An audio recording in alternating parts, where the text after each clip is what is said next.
الشيخ الطيب يعني على تواصل معكم ولا الشيخ الأصل؟ لما زار نيجيريا في عام أعتقد 21. نعم نعم. لم يتسنح للفرصة بلقائه في أبوجا، ولكن يعني هناك علاقة متينة متواصلة بيننا وبين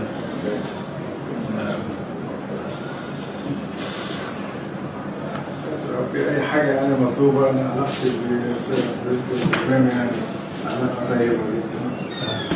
هو كان رئيس جامعة الأزهر عندما كنت أنا وزيرة التعليم العالي، يحضر معايا دايما مع رؤساء الجامعات. يعني علاقتنا مستمرة يعني الحمد لله.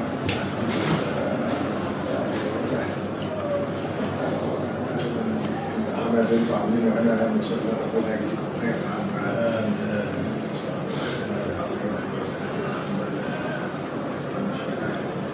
هنا المنطقة كلها مسلمين يعني ولا؟ الطلاب هنا؟ الطلاب طبعا مسلمين. عدد السنوات لا ممتزج. في المسيحيون اللا ديني.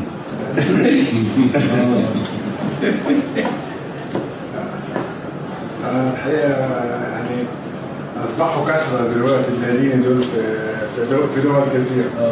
في دول كثيرة للأسف. الحمد لله.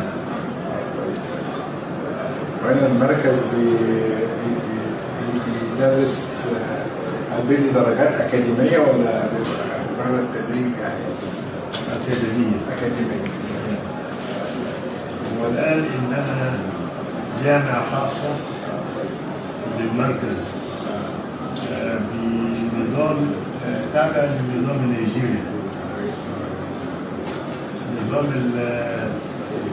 التعليم العالي في نيجيريا، ونحن مفوضين لإعطاء الجامعة بورصة. حصلنا على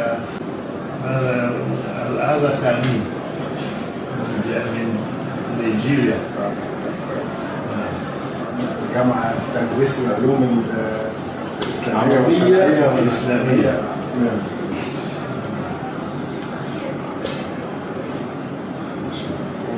ده تدي بكالوريوس، درجة البكالوريوس بقى. بكالوريوس. أساتذة كلهم من نيجيريا ولا